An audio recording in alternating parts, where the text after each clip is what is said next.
Good evening and welcome back. I'm so glad you're here.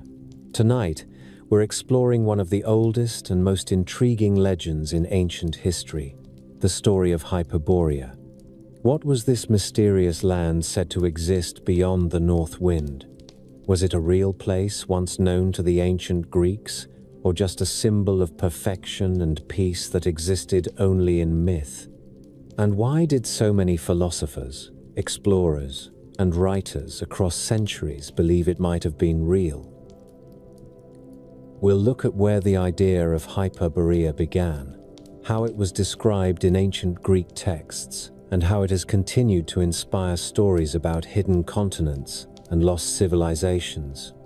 From Herodotus and Pindar to modern theories that tie it to the Arctic and Atlantis, Hyperborea remains one of history's most fascinating mysteries, a place between myth and memory.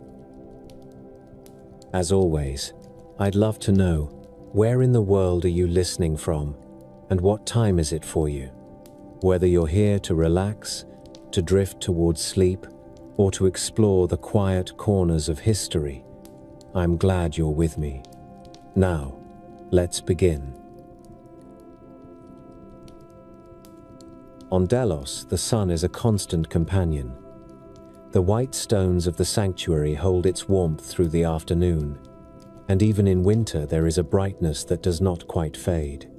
In the 5th century before the Common Era, travelers who stepped off their boats onto this sacred island were met by a choreography of processions and offerings, and by stories that sounded like news from the edge of the world.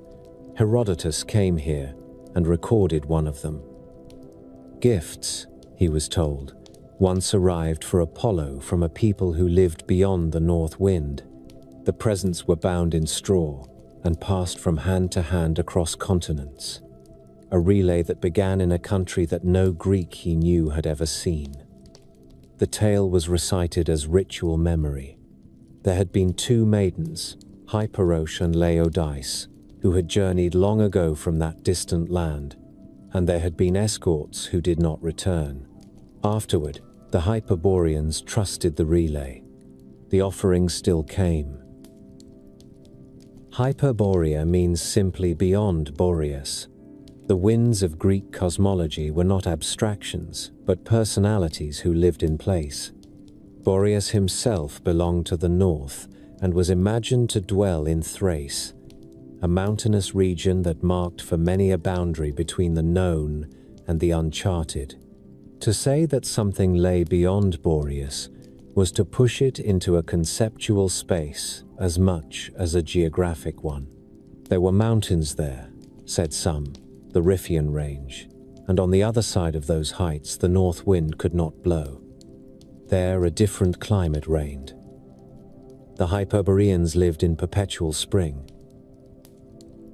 Poets did not stint on detail. Pindar, with his ear for splendor, sang of a people without sickness and without old age, living so far from human strife that the clang of weapons was unknown to them. They were devoted to Apollo, and their festivals were said to be continuous, a rhythm of dance and song that pleased the god who loved music and light. Some told that swans drew his chariot when he traveled north to their country for the winter season. The image is not accidental. Greek poets were keen observers of nature. Swans do fly to higher latitudes, and the ancients heard from traders that in far places the sun behaved in strange ways, lingering at the horizon for hours, setting late and rising early, even seeming to circle without descent. Another source, Diodorus of Sicily, preserves a fragment that he attributes to an earlier writer, Hecataeus of Abdera. In this account, the Hyperboreans live on an island in the ocean beyond the land of the Celts, an island no smaller than Sicily. Grain grows there in abundance. There is a temple to Apollo of spherical form, and a city near the temple, and a cycle of 19 years that governs the festivals. The description is tantalizing because it seems to join liturgy to geography, mathematics to myth. The 19-year cycle echoes the Metonic rule that coordinates lunar months with solar years, a real practice in Greek calendrical science. The spherical temple invites comparison with ancient stone circles that stand in the far west. The temptation to match words to stones is strong, and antiquarians in later centuries would do exactly that, pointing from texts to circles on the British Isles and asking whether the Greeks had dimly heard of them. Herodotus is both credulous and careful in his handling of Hyperborea. He notes that the Delians kept the custom of the straw-wrapped offerings and told the story of the maidens with the precision of a temple script. He also confesses that no man of Scythia or Greece, whom he interviewed, could describe the Hyperboreans with certainty. He hears of rivers that produce amber, and he records reports of lands where cranes and swans nest. And he will not say that these things are lies, but he will not declare them true without witnesses. He handles the legend the way a patient reporter marks a rumor, preserving the language, naming the sources, and letting the reader weigh them. The amber detail matters because it ties the far north to a trade that archaeologists have traced in the ground. In the late Bronze Age, before and after the time of the Trojan War as Greeks later imagined it, amber from the distant Baltic reached Mycenaean palaces. The Greek word for amber is electron, and it would later give its name to electricity, since amber, when rubbed, produces a charge that can draw light bits of chaff. That property fascinated ancient natural philosophers. The material itself fascinated craftsmen. It glows like honey, holds trapped air and ancient insects, and does not rot.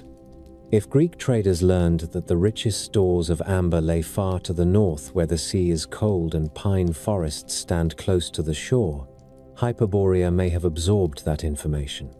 The image of a northern river whose banks are lined with resinous trees appears in Greek poetry, and in some tellings of the myth poplars grew along those waters, and the tears of grieving sisters turned to amber as they fell. The more one sits with the Greek texts, the more the Hyperboreans look like a mirror for Aegean hopes. The land is not only far but also orderly.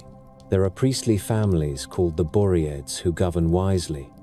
There are festivals of music and sacrifice that never corrupt into excess. There is hard labor in sowing and reaping, but the harvests come twice each year, and the soil is always generous. In one tradition, the Hyperboreans sent sacred gifts not only to Delos but also to Delphi, and they did so at precise intervals. In another, the Hyperboreans watched over a circular temple where a kind of astronomical ceremony aligned the life of the city with the heavens. To imagine such a place is to speak out loud a set of ideals that any Greek citizen of the classical period would recognize. A city that is pious, governed by law, in tune with the cosmic order, and sufficient in food and peace. The gods and heroes found reasons to go there. Apollo, as already noted, was said to winter with the Hyperboreans. Their air held him in delight.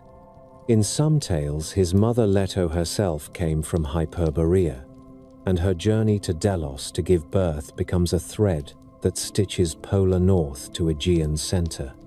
Perseus is sent to seek the Gorgons and is hosted by the Hyperboreans on his way. He receives gifts and counsel before he crosses back into the mortal theater where Medusa waits. Heracles, in pursuit of the hind of Artemis, follows the elusive animal to the edge of the world and into the cool meadows of the Hyperboreans. These episodes are not strictly geographic, of course. They place wonders on the far side of a map as a way to say that wonder itself lies beyond ordinary roads. One cannot talk about the Hyperboreans without a word on Abaris. He appears in Herodotus as an almost legendary figure, a priest from the land beyond the north wind who arrived in Greece with an arrow given to him by Apollo. Later, writers elaborated.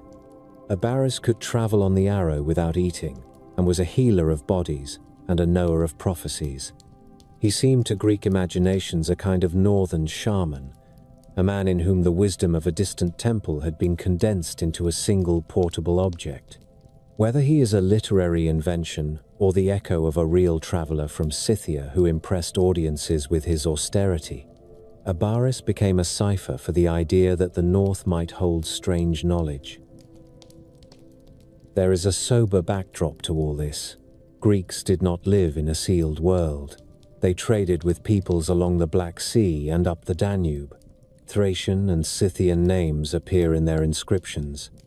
By the time Pythias of Massalia sailed north in the 4th century before the Common Era, Greek audiences had heard of places that knew the midnight Sunday.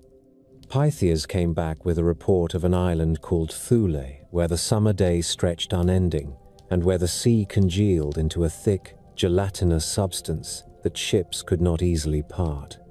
Later writers would debate whether he had lied, but those who listened understood at least this much.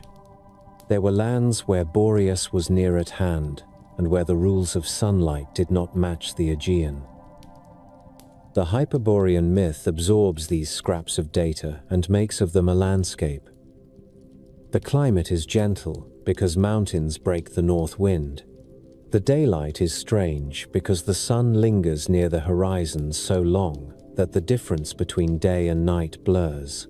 The birds are swans because the people who live in those latitudes see such birds in flocks each summer. The river makes amber because somewhere along the Baltic coast, nodules of resin wash up on beaches after storms. This is not to reduce the myth to mere travelogue. Rather, it is to suggest that the poets and temple custodians who told these stories took honest reports from far away and fitted them into a pattern already meaningful to them, a pattern in which Apollo presides over a realm that is orderly and radiant. There is also a strand of Greek thinking that places this northern paradise on an island. The very notion of a northern island beyond the Celts pulls us out into the Atlantic, where fog and currents complicate navigation and where, for Mediterranean sailors with short coastal craft, open water can be a trial. If word of a large island with old stone circles and astronomical alignments made its way to a Greek writer, he might be tempted to join that island to the tale of the spherical temple to Apollo and the 19-year festival cycle. Temptation is not proof, it is a reminder that stories look for anchors. Texts look for stones, and stones look for texts. On Delos, in the early 20th century, French excavators found 2 graves that local tradition had long called the tombs of the Hyperborean maidens. The burials date to the late Bronze Age. The desire to link them to Herodotus is understandable. It is also not warranted as a simple act of identification. The most one can say is that the cult memory on Delos kept alive the story of northern virgins whose mission was to bring gifts to Apollo, and that the island honored that memory with real monuments over many centuries. The entanglement of myth and material practice is exactly what we have to study when we talk about Hyperborea, a story not only said, but lived. If one steps back inside the Greek world, the Hyperboreans stand among a set of imagined peoples at the edges of the map, each expressing a different cultural anxiety or wish. There were Ethiopians to the far south who feasted with the gods. There were Arimaspians in the east who battled griffins for gold. There were Cimmerians who lived in fog at the rim of Hades. The Hyperboreans belong to the set, but they are unique because they are benign. They are closer to an ideal community than to a cautionary case. They do not tempt with luxury or threaten with savagery. They exemplify a quality of righteous measure that Greek moralists prized. It is no surprise that Heracles brings back the wild olive from their groves to plant at Olympia as the source of the wreaths for victor crowns. That detail is an expression of Greek belief about the origin of right order. Modern readers sometimes ask whether ancient tales like this hide a memory of a forgotten civilization near the pole. Students of alternative history have proposed that a real culture thrived in a time when climate was different and that fragments of their knowledge drifted south as survivors migrated. Others fold Hyperborea into cycles of catastrophe, imagining axial tilts or crustal shifts that moved the land itself. Such theories have their own histories and will make appearances later in our story. For the Greeks, the origin was not a geological event, but a theological one. The god of measure and harmony loves a people who live across mountains so high that winter cannot find them. He chooses to spend his season of rest with them. That is the grammar of the myth. When Pindar makes Perseus stop among the Hyperboreans on his way to a combat with a monster, he does more than add color. He suggests that the place of strength in the world is not always the place of noise. Before a hero confronts a shaggy terror, he stops in a city of music where the god smiles. When Herodotus names the Hyperboreans in an account of a relay of offerings, he is doing more than copying a pious brochure. He is marking a line across the map, from people to people, north to south, cold to warm. And he is saying that the line still holds. He records that no one he knew had been to Hyperborea. That is not the same as saying the place did not exist. It is saying that a rumor tied to ritual can be powerful in itself. The drama of Apollo's winter journey is perhaps the most alluring feature of the tradition. Most gods of the Greek pantheon keep their haunts closer to home, but the sun god, who is also the god of music and healing, steps away each year and dwells with a northern people who welcome him. The simplicity of that motion gives the year a story. It also insinuates into Greek religious life the idea that sanctity circulates. The same god who receives the hymns and dances of Delos and Delphi receives the hymns and dances of the Hyperboreans. The two communities are linked by a priestly axis. The straw-wrapped parcels that move across the continents make that axis visible. The Hyperboreans live with rivers and groves.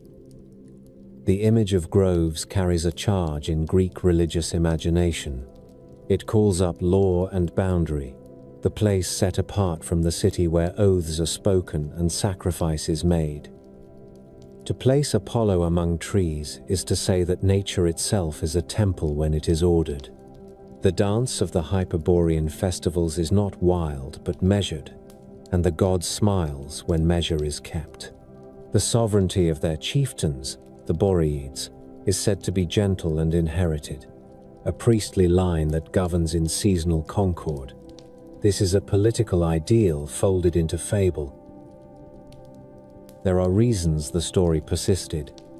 It offers consolation that somewhere the cold is not cruel, that somewhere beyond the place where the north wind bites, there is a realm where human beings are not prey to age and hunger.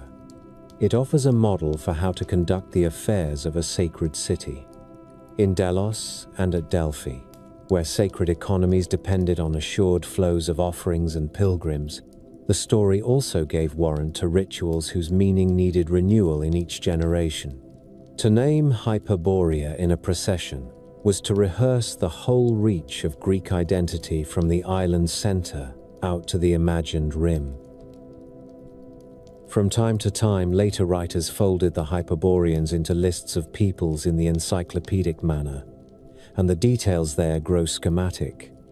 There, and not here. Long-lived and happy, rather than short-lived and hard-pressed. A people who bury their dead in the sea. A people who eat only from the altar table. A people whose year is a feast.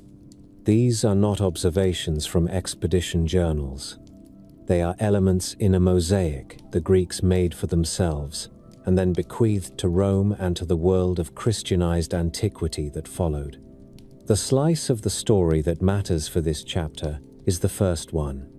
The Greeks of the classical period imagined a northern land beyond the reach of the cold wind, where Apollo rested and where human life was conducted with grace. The scene to remember is still the sun on the white stones of Delos. A priest lifts a parcel wrapped in straw and places it on an altar. A line of walkers has carried it from one end of the earth to the other. At least that is how the story is told. No traveler from that distant land has ever presented himself as a witness before the men who record the minutes in the temple archive. Yet the parcel is there, and the name is spoken, Hyperborea, a place held steady by words and by a god who knows the road. The picture grows more intricate the moment we leave Delos and follow the rumor outward into the libraries and porticos of the Greek world. Herodotus gave us a relay of straw-wrapped offerings from a people beyond the north wind. Others began to add scenes and measurements, like craftsmen in a workshop fitting fine inlay into a larger chest.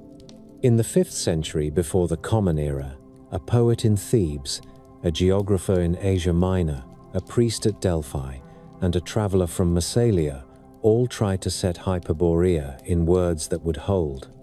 The result is not a single portrait, but a file of testimonies, sometimes contradictory, often vivid, and always revealing of the scholars who recorded them as much as of the land they sought to describe. Herodotus is our first careful investigator. When he writes about Hyperborea, he tells you where he learned what he learned. The Delians keep a rite, he says, that honors 2 maidens from the north. He gives their names as Hyperoche and Laodice in one thread of the tradition, and he also records another Delian memory that honors Opis and Hecate, maidens who were said to have come with Leto, the mother of Apollo. He notes that the offerings come bound in straw and are passed from one people to the next across long distances, from the Scythian lands to Thrace, to Dodona, across Euboea, then to Tenos, and from there to Delos. It is a route that reads like a lesson in Greek geography and also like a map of trust. Herodotus admits he has no witness who has stood in Hyperborea. He says so without embarrassment. His art is to preserve ritual memory and to distinguish hearsay from observation. He treats the Hyperborean file as any good reporter would, with named sources, careful caveats, and the sense that the story matters because the rite keeps it alive. In the same century, the poet Pindar takes a different tack. He does not interrogate, he sings.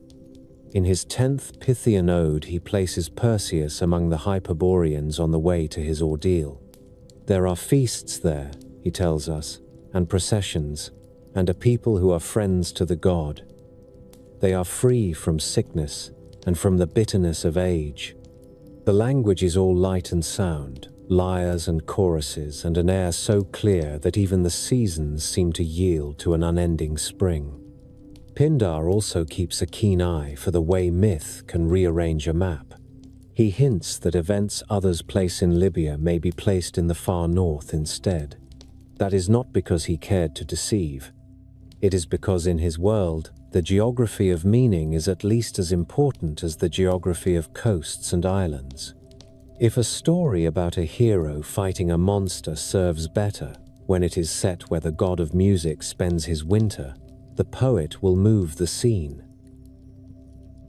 Near the end of the 4th century before the Common Era, another figure steps into the record. Hecataeus of Abdera, a Greek living in Egypt, wrote about the peoples of the north. His work is lost. We have only a retelling preserved by Diodorus Siculus in the 1st century before the Common Era. In this second-hand account, we encounter a Hyperborea that stands on an island beyond the land of the Celts, an island whose size is compared to Sicily. It is fertile, it grows grain and bears fine fruit. It holds a great city near a shrine to Apollo. The temple is described as spherical, and there is a cycle of 19 years by which the festivals are kept. Diodorus says the Hyperboreans are devoted to the god, and that certain among them are called Boreads, who serve as priests and kings.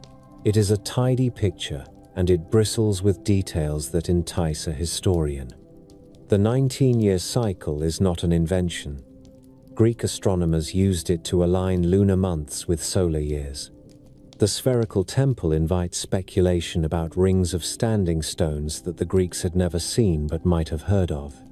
The title Boreas gives the priestly rulers a name that binds them to Boreas and to a dynastic idea of sacred government. It is as if Hecataeus tried to naturalize the myth, to give it the trappings of an ethnography. That effort to domesticate the wonder into the language of geography continues in Roman hands. Pliny the Elder writes about Hyperboreans in his great encyclopedia. He clusters them with other extreme peoples, and he gathers the traditional claims with that mixture of credulity and common sense for which he is known. He notes that in very northern places the sun rises and sets only once each year, a phenomenon that maps onto the polar day and polar night. He also repeats the tale of long lives and gentle weather in the Hyperborean realm. Pomponius Mela, an older Roman geographer, speaks of the Hyperborean Ocean. The phrase survives in later Latin maps. It is a way of naming the sea that lies beyond Britain and beyond the Orkneys, where the compass ceases to be a familiar tool and where storms come down like walls. The Greek geographer Strabo stands as a foil to all this. He rejects Pythias of Massalia as a liar, or at best a fabulist, because Pythias returned from his voyage to the far north with news of Thule and of a sea like a jelly that hindered ships. Strabo prefers to believe what he can confirm from armchair calculations and what fits the coastal pilotage of known sailors. Strabo is not the last scholar to quarrel with a returnee whose testimony sounds too strange to be true. But in time, Pythias is vindicated in a general way. There are lands where the midnight sun shines, and there are seas that during certain seasons become heavy with slush, ice, and pancake flows. Those realities seeped into Greek and Roman writing in uneven ways. Pliny is more open to them. Strabo is suspicious. The Hyperborean myth sits between the two as a vessel that can hold both disbelief and wonder. Another text in the classical dossier is the life of Abaris, a priest of Hyperborea. Herodotus only gestures toward him, but later authors give him a story. He arrives in Greece with a golden arrow given by Apollo. The arrow carries him without need of food or rest. He cures diseases. He brings messages and prophecies. Plato mentions Abaris in a list of wise men from the margins of the world. The most sober way to read him is as a memory of a holy man from the Scythian or Thracian north who impressed Greeks with his discipline and austerity. Yet beyond sober reading is the simple fact that Greek audiences loved him as a figure who could make the far north present on a city street. The arrow is a charming detail that secures him to the cult of Apollo and to the sense that the god's favor travels north and then returns.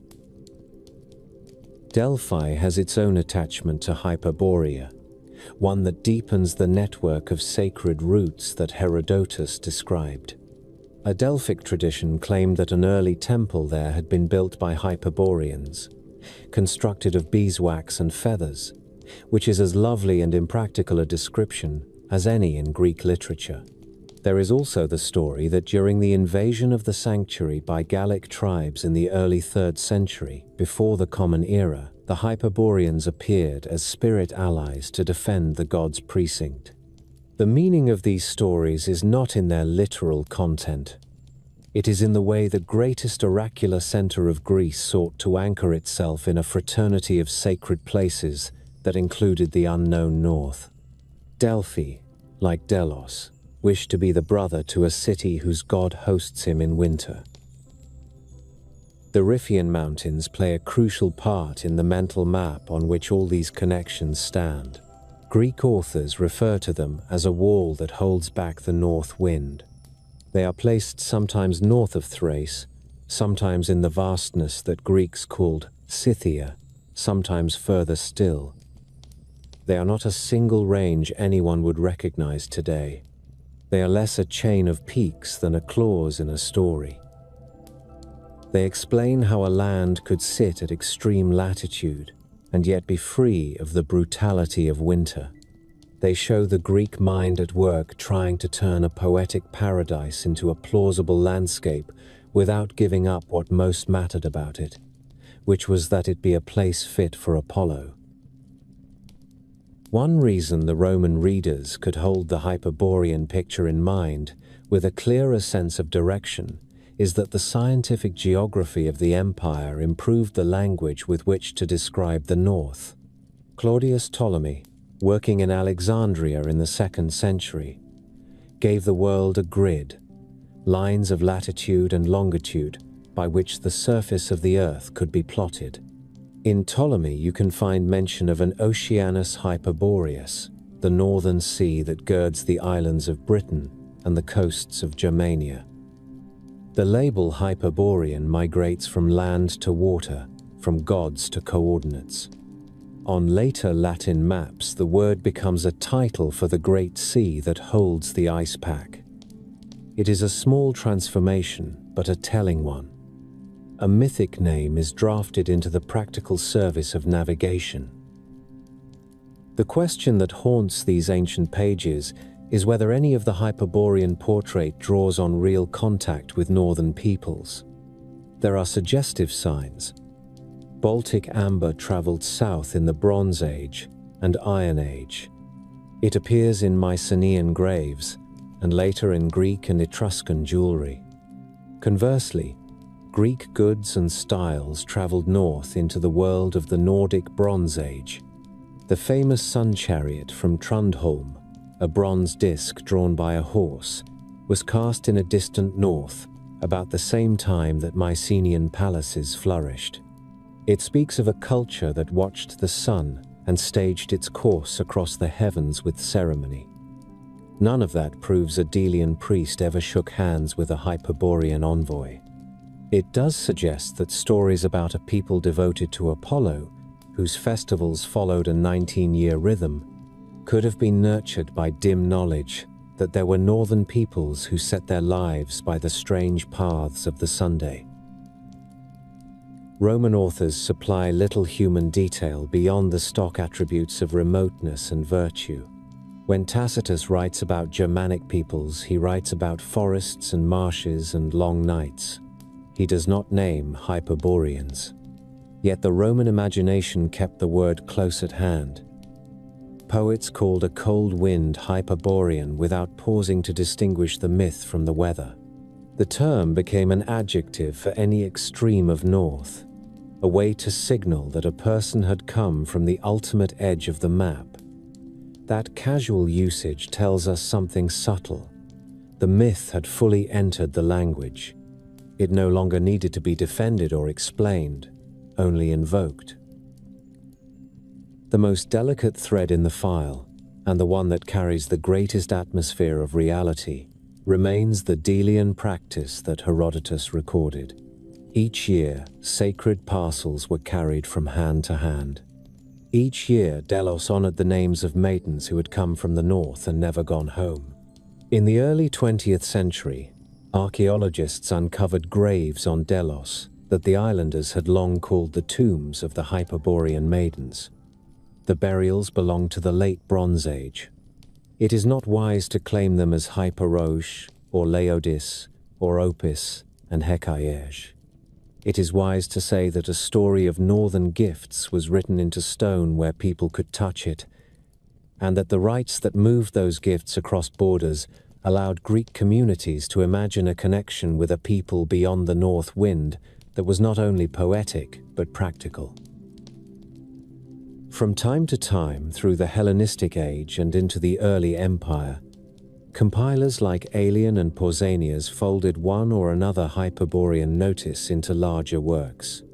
Alien tells the tale of white ravens that fly north to Hyperborea in Apollo's season. Pausanias repeats the story that the wild olive brought from the north by Heracles became the source of the wreaths that crowned victors at the Olympic Games. Each of these writers preserved a small part of a shared inheritance. Each also reveals the way memory moves by accretion, a phrase in a hymn, a votive object in a temple, an aside in a travel book, and the file grows thicker. A modern reader might ask where in all this the ancient alien theorist would find a foothold. The answer is that the foothold is not in the classical texts themselves, but in the gaps between them. If you wish to imagine Hyperborea as a station of visitors from the stars, the endless day offers a stage light, the spherical temple offers a landing marker, and the arrow of Abaris offers a device. Yet the texture of Greek testimony is stubbornly human. The gifts are bound in straw. The maidens do not come home. The god loves music. Greek authors looked north and saw not engines but order, not machines but measure. The wonder for them is not that a ship might fly through the winter sky, but that there could be a place where the sun lingers so long that a city can live as if in a permanent festival for the god who holds the lyre. By the time we arrive at the writers of late antiquity, Hyperborea has passed from quest to quotation. It is a learned way to say north and paradise in a single breath. The serious geographers turn their attention to provinces and roads, to rivers with known sources, and to cities with tax rolls. The temple archivists keep to their calendars, the poets keep to their images. And yet, when later mapmakers and antiquarians reached back for names to place on the uncharted Arctic, they found Hyperborea ready to serve. Even in its domesticated Roman form, the word still carried the brightness of Apollo. If you wish to see the ancient picture in a single glance, stand with an atlas open to the north and hold a copy of Pindar. The atlas will tell you where the bays bend and where the islands string down like a skein of stones. Pindar will remind you that the north, for the Greeks, was not a blank but a mirror. They looked into it and saw a people like themselves but better, a city like theirs but kept in tune, a temple like theirs but aligned to the deep wheel of the sky. That is the Hyperborea the Greeks and Romans knew. A rumor wrapped in ritual that endured because it spoke to order, to music, and to the longing for a place where the god rested and the wind could not enter. The Greeks began the story with poetry, but almost at once their geographers tried to coax Hyperborea into place. The desire to locate paradise is the historian's familiar itch. It is not enough to know that a people beyond the north wind sang to Apollo. One wants to know the shoreline and the mountain pass and the day's march between them. Classical writers answered by drawing a sequence of imaginative maps that were half learning and half longing. The lines they inked would pass into Roman handbooks, then into medieval encyclopedias and the painted globes of the Renaissance. With each relay, the name Hyperborea slipped from myth toward measurement, never quite losing its radiance and never fully accepting the weight of a coordinate. The first apparatus was the Riphean Mountains. Greek authors speak of them as if they were a hinge at the top of the world. Beyond those heights, the north wind could not pass, and so the cold could not find the valleys. No one agreed where the Ripheans stood. Some placed them above Thrace, which is to say only a few days' travel north of the Aegean. Others shifted them deep into Scythia, that vast pasture land known through trade and rumor, and a few put them farther still toward the imagined edge of the earth. The mountains functioned as an explanation for an implausible climate. If Hyperborea was truly far north and yet had mild air and gentle seasons, then a barrier must be keeping Boreas at bay. When later writers pointed to real ranges like the Alps or the Caucasus and gave them the Riphean name, they were not misreading a map so much as translating a piece of cosmology into the language of rock. A second device was the island. Hecataeus of Abdera, writing in the generation after Alexander, described a great island beyond the Celts, where the Hyperboreans lived. Diodorus Siculus, who transmits the account, compares the island's size to Sicily, and notes that a spherical temple to Apollo stood there, and that the great festival followed a 19-year cycle. These are the sorts of particulars that make antiquarians lean forward. The 19-year cycle is real astronomy. The spherical temple seems to suggest a ring of stones. The location beyond the Celts directs the reader's eye toward the Atlantic. In the absence of soundings and charts, the Greek imagination made an archipelago of possibilities. Perhaps the island was Britain. Perhaps it was one of the outer isles. Perhaps there were several islands that together made a sanctuary far from the Mediterranean. The point was not to fix the place with certainty. It was to make the idea of Hyperborea less vaporous and more like a country one might reach with fair weather and a generous supply of oars. Pytheas of Massalia reported a still stranger place. He sailed from the Mediterranean through the straits and along the Atlantic shores until he reached a land called Thule, where the summer day did not end, and where the sea at certain seasons turned to a thick slush that held ships as if in glue. He was a careful observer of tides and of the heights of the Sunday. His book has not survived. We know it through the outrage and skepticism of others. Strabo, the most severe of the armchair geographers, called him a liar. Later, readers gave Pythias a grudging vindication. There are indeed lands under a summer sun that lingers, and there are seas that grow viscous with new ice. Though Pythias did not write of Hyperborea directly, his testimony performed an important service. It made the far north a zone of natural marvels instead of a blank beyond the ends of the earth, which meant that a myth like Hyperborea could live on the same page as a report from a real voyage. The Romans received this mixed inheritance and did what Romans often did. They organized it. Pliny the Elder gathered the old names and curiosities into the bins of his encyclopedia. He listed the Hyperboreans among the peoples of the extreme zones, and did so with a matter-of-fact tone that makes the fabulous seem like a natural extension of the census. Pomponius Mela spoke of the Hyperborean Sea. Ptolemy in Alexandria refined the language with which to talk about the north by giving the world a lattice of latitude and longitude. On his maps and on those drawn by his successors, labels like Oceanus Hyperboreus float above the coasts of Scandinavia and the broken line of the British Isles. The name shifted from a city of song to the waters that girdled the world. It became a way to speak of the cold cap of ocean that circled the continents.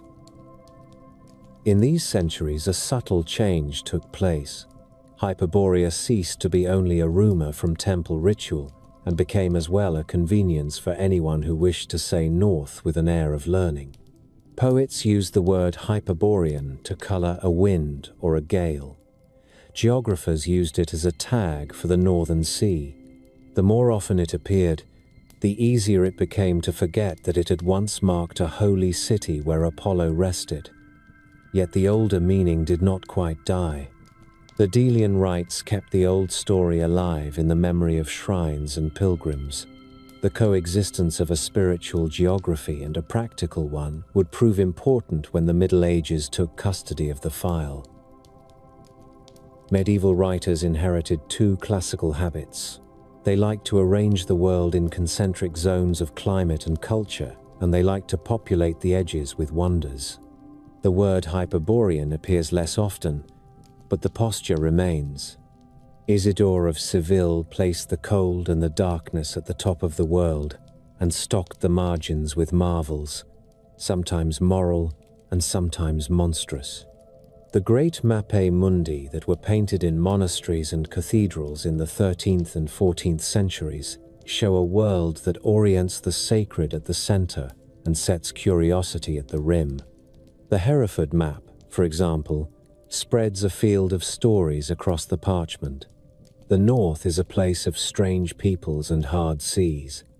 The name Ultima Thule hovers like an exhale from Roman books, marking the far point known by rumor and a single Greek mariner's tale. The interest in the north sharpened in the late medieval and early modern centuries because European ships and pens reached that way with renewed force. The Norse had long before sailed to Iceland and Greenland, and their sagas preserved a memory of voyages that reached the coast of a still greater land. Those stories did not enter Latin compendia in any significant way during the medieval period. They waited until humanist curiosity reopened the vault and brought northern texts into print. In the 16th century, the Swedish writer Olaus Magnus published his Carta Marina, a map of the northern seas alive with detail from Scandinavian lore. Whales spout, ships founder, and the margins of the ice are drawn with a care that betrays the draftsman's knowledge of cold weather and the places where fog eats sound. Then came Mercator. His world map of 1569 gave navigators a projection that stretched the higher latitudes into straight lines for the sake of a mariner's course. But it was his polar map, published posthumously in 1595, that captured the imagination of those who loved the lore of the North. In that circular chart, Mercator drew the world as if seen from above the pole. He divided the Arctic into 4 great islands with channels that met at the center. At the very point of the world, he placed a mountain of magnetic rock around which the waters rushed in a great whirl. He wrote marginal notes that explained his sources. A lost book called the Inventio Fortunata had told of a priest who journeyed north and described a black stone at the pole and the currents that drew the seas inward. Mercator folded this story into his drawing and thus gave cartographic form to a medieval rumor. He even sprinkled the polar lands with hints of pygmy peoples and with inscriptions that suggest the continuous day of summer. One can see in the etching how a learned man of the Renaissance tried to make room on a scientific chart for the surviving voices of a legendary geography. Abraham Ortelius, whose Theatrum Orbis Terrarum built the first modern atlas, also gave the Arctic space for old names. On early sheets, he and his peers wrote Terra Septentrionalis Incognita. The unknown northern land sat like a cap where ice lies in truth. Older terms endured. Oceanus Hyperboreus continued as a title for the cold sea above Norway and Russia. A reader who had digested Pliny and Ptolemy could stand before a new atlas and feel at home, for the map allowed ancient labels to survive in company with new coastlines. As sailors pushed into those waters, they brought back fragments of fact that seemed to fulfill the promises of old books. The summer sun did circle. The winter night did swallow the horizon for weeks.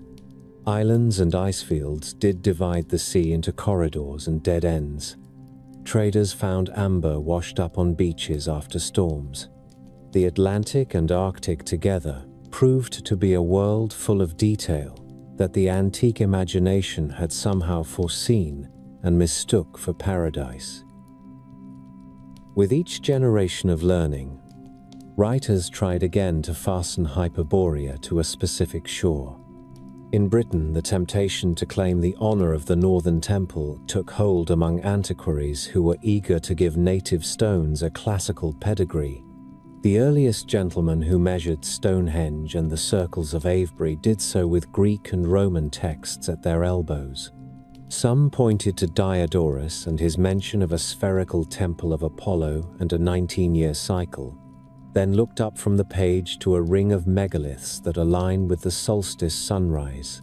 John Aubrey and William Stukeley argued for the antiquity of Druid ceremony and placed it in a noble pre-Roman past. In the next century, the freethinker John Toland went further and named the island of Lewis in the Hebrides as a candidate for Hyperborea, pointing to the stone circle at Callanish and to local traditions about observances that followed the moon. Toland's confidence outran his proofs, but his direction of travel is instructive. When European scholars learned to read the land for traces of prehistoric ceremony, they reached for Greek phrases to clothe the stones with familiar dignity. Hyperborea offered a ready fit. Scandinavia advanced a stronger claim, and with it a program. In the 17th century, Swedish writers built a patriotic scholarship called Gothicism. They argued that the Swedes were the heirs of an ancient and primeval people. Johannes Magnus, the last Catholic Archbishop of Uppsala, sketched a royal lineage that reached back to the Trojan War. Olaus Rudbeck, a professor at Uppsala and a polymath of formidable confidence, published a multi-volume work titled Atlantica, in which he argued that Sweden was the original Atlantis, and by the same token the original Hyperborea.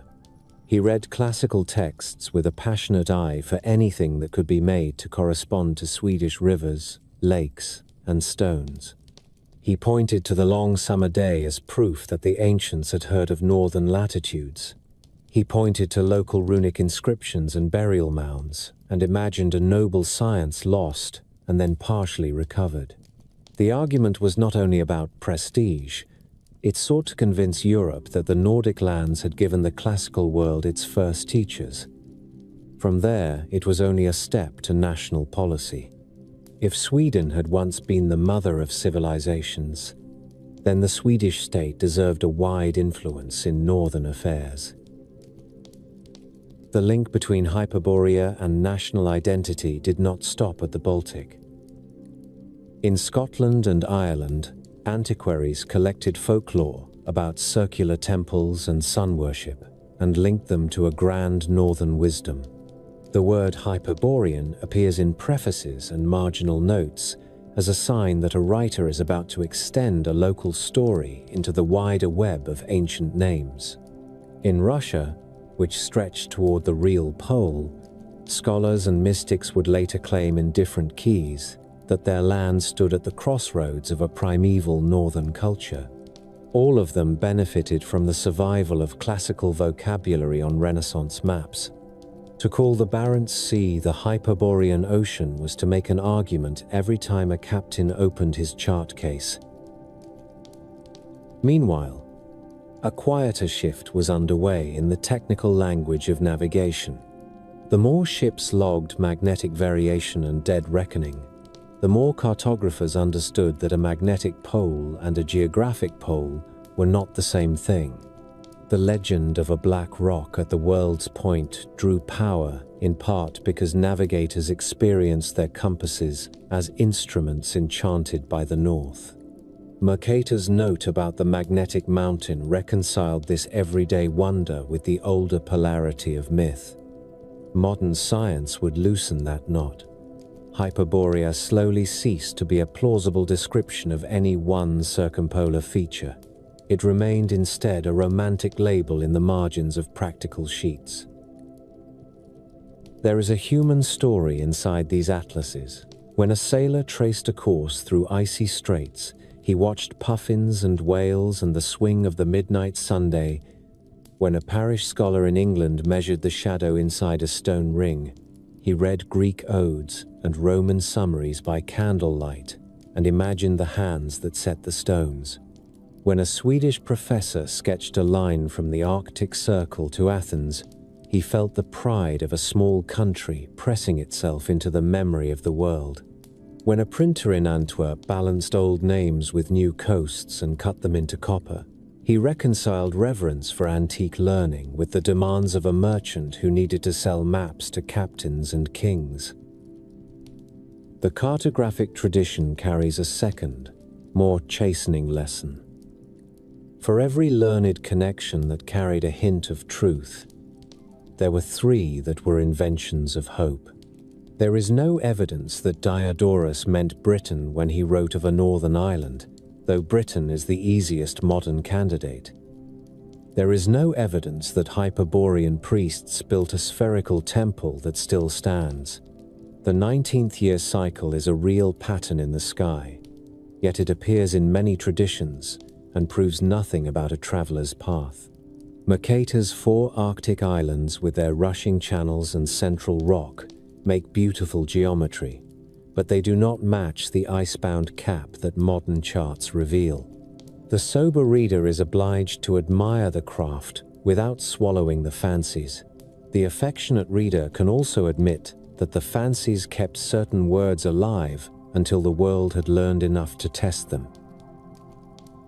It is easy to say that Hyperborea never left the realm of myth, that all this mapping is embroidery applied to a poetic garment.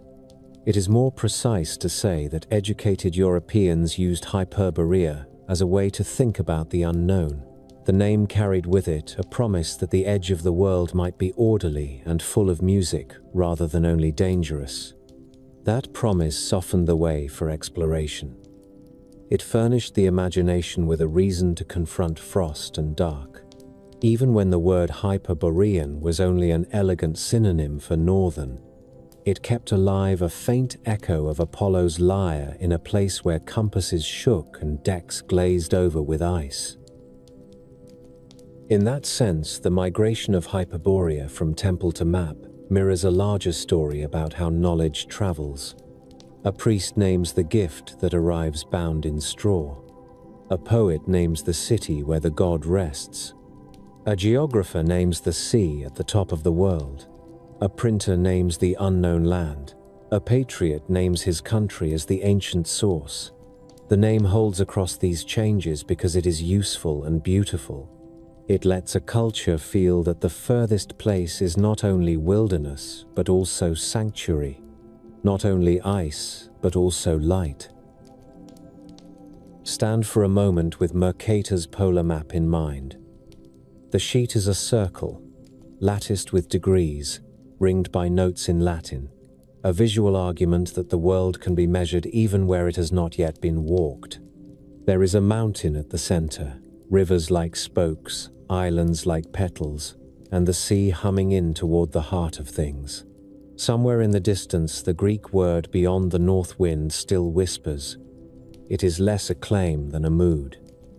It is the mood in which a boat leaves a safe harbor and points its prow toward a horizon no one has described to satisfaction.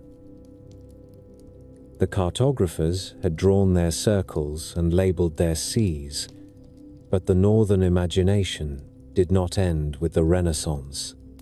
It found new energy in the Age of Reason, when scholars turned the tools of philology and natural history upon old legends, and it took on a second life in the salons and parlors, where mystics and reformers argued about the deep past of humankind. Hyperborea did not remain where the Greeks had left it.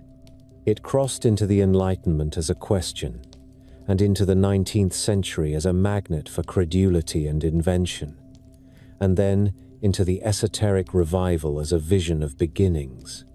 Through those transformations, the legend still carried its old promise. Somewhere beyond the known winds, there had been a place of order and light. One of the earliest modern architects of this larger northern dream was a Swedish polymath with a fierce devotion to his homeland. Olaus Rudbeck, professor at Uppsala, published a vast work late in the 17th century which argued that Sweden was the cradle of civilization. He gathered runic inscriptions, place names, and classical fragments, and built from them a story in which the North had once taught the South. He spoke of Atlantis and Hyperborea as names that foreign writers had given to the memory of a real northern center. Rudbeck's scholarship is not used today for its conclusions, but it matters for the tone it set. It gave literate Europe a template for claiming ancient prestige by linking local landscape to classical rumor. The long summer day over Sweden became not only a natural curiosity, but a sign that Greek poets had heard true things about the far north. In the British Isles, a different kind of antiquarian energy took hold. The men who paced out the diameters of Stonehenge and Avebury carried Pliny and Diodorus under their arms and asked whether the spherical temple to Apollo mentioned in a Greek fragment could have been one of these rings of stones. John Toland, a free thinker who loved a bold theory, identified the Callanish circle on the island of Lewis as a plausible Hyperborean sanctuary and pointed to the 19-year cycle of lunar and solar reconciliation as a ritual clock the Druids must have used.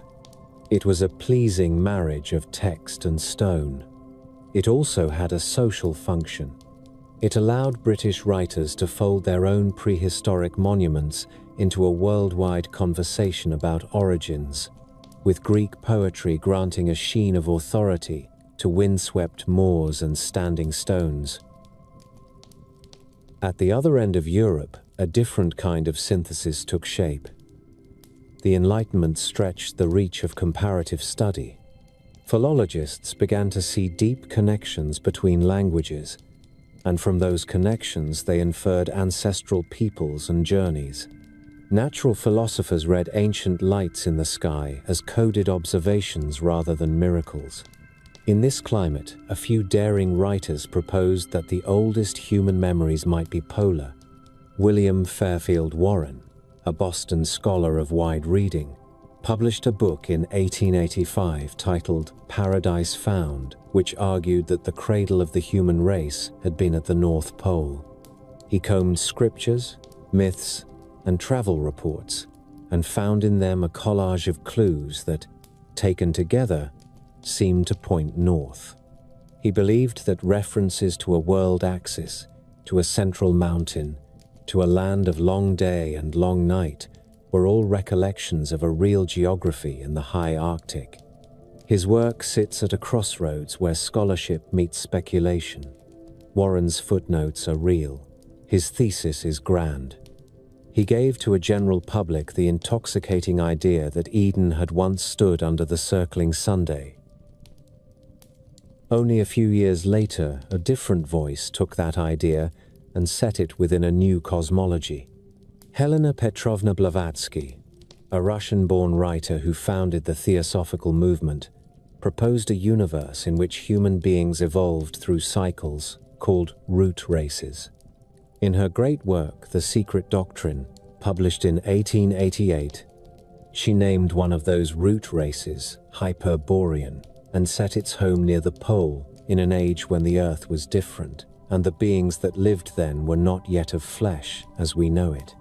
In Blavatsky's account, the earliest races were almost ethereal. Hyperboreans were said to reproduce without union and to dwell in a land of constant light. Later races fell from that purity and became more physical. Theosophy borrowed the vocabulary of science while speaking in the cadences of revelation. It gave to the 19th century an origin story that was grand, moral, and flattering to those who saw themselves as custodians of secret wisdom. It also treated the Arctic not as an empty waste, but as a sacred memory. Rudolf Steiner, who began in theosophy and then set off on his own path, kept a memory of a polar origin in his lectures and books. He spoke of spiritual epochs rather than races, and described an early humanity whose consciousness was not the separate, waking awareness of modern people. In the background of such accounts, there often stands a mountain at the world's center and a temple of perfect proportion, images drawn from many cultures and applied to the north. The French esoteric writer René Guénon offered a different language for a related idea. He spoke of a primordial tradition, an original revelation from which later religions were fragments. He located this tradition symbolically at the pole. The pole became for him a sign of stability and axis, not a literal address, but a metaphysical anchor. Julius Evola, an Italian writer who admired Guénon and carried his thought into political extremes, also spoke of Hyperborea as the source of a regal tradition later diluted by southern and material tendencies. Here, the language of myth began to shade toward ideology, a path whose end lay in the 20th century, with consequences that will demand our attention later. While philosophers constructed grand diagrams, explorers and frauds kept the newspapers busy with the more immediate promise that there was something extraordinary to be found at the top of the world. In 1818, an American named John Cleve Symmes printed circulars claiming that the Earth was hollow and open at the poles, and that an inner world might be reached by sailing north into those portals. He lectured across the United States and petitioned Congress to fund an expedition. He had disciples who set up a colony and waited for the day when the opening would be found. The world Symmes imagined bears little resemblance to our planet, yet his vision caught a public appetite that theosophy would later satisfy with other words. It made the pole a gateway to hidden knowledge, a place where the supposed facts of schoolroom geography might be overturned by a traveler willing to risk the cold. Real expeditions wrestled the myth back toward Earth. Fridtjof Nansen, the Norwegian who set out in 1,893 inches, a ship designed to freeze into the pack ice and drift with it, proved that the Arctic Ocean was deep and that there was no continent waiting under the floes. He did not find a magnetic mountain at the center, as Mercator had drawn. He found instead a moving world of ice under a pale sky, an ocean in slow motion. Nansen's book is full of human detail, of dogs and men and watches stopped by frost. It also quietly ended centuries of speculation about a solid land at the top of the world. In 1,897 seconds, A. André, a Swedish engineer, tried to cross the polar sea by hydrogen balloon. He and his companions vanished into fog. The discovery of their last camp on White Island in 1930, with film and journals preserved in cold, gave the world a tragic document of high northern failure. These men did not seek Hyperborea as a temple or an Eden. They sought a first and a line on a map. Their stories became part of a literature that made the Arctic real. The race for the pole that ended in the contested claims of Frederick Cook and Robert Peary in 1908 and 1909 carried something of the old bravado of Hyperborea into a modern register. Both men spoke in the grand tones of conquest. Both faced questions about their navigation and their records. The public quarreled, and then the argument faded into an understanding that the true first to cross the pole was probably Roald Amundsen and his companions in the airship Norge in 1926. 3 years later, the Italia, commanded by Umberto Nobile, crashed on the ice and set off an international rescue that absorbed public attention for weeks. Radio reports from the ice gave the world a new intimacy with the polar environment, and even as those voices described hunger and drifting floes, they also renewed the old feeling that the top of the world was an arena where the familiar rules trembled. While explorers risked their lives, a literature of hoaxes and tall tales grew up to meet the hunger for marvels. In the 20th century, a text began to circulate purporting to be the secret diary of Admiral Richard Byrd, in which he described a flight into the Earth at the pole and a meeting with a hidden civilization. The diary is a fake, but it has enjoyed a vigorous afterlife in fringe circles, in part because it answers to the same emotional needs that Symmes once addressed and that theosophy had systematized. It offers a revelation to those who feel that official knowledge is blind or corrupt. It places the portal to truth at the one point on the Earth that is both reachable and inaccessible. Anyone can draw a straight line to the pole on a globe. Few can go there. The traffic between myth and geography ran both ways. As steam and radio shrank the world, writers who belonged to the occult revival borrowed scientific language to dress their visions of the past. Blavatsky and her heirs spoke of cycles and races as if they were describing natural history. Others fitted myths to archaeology and claimed that Cyclopean stonework in Peru or Cambodia must be the work of a seafaring people from a lost northern homeland. The French writer Saint Yves d'Alvedre invented a sacred city called Agartha, hidden in the Asian interior, and linked it to a subterranean network that reached toward the poles. Later, travelers and fabulists piled their own names upon his invention. The novelist Edward Bulwer Lytton printed a tale in 1,871 inches, which an underground race wielded a mysterious energy called vril, a word that occultists and enthusiasts of secret powers adopted as if it named a genuine force waiting to be tapped. In these pages, a reader can watch a cultural mechanism at work. Rumor begets parable. Parable uses the diction of physics to claim authority.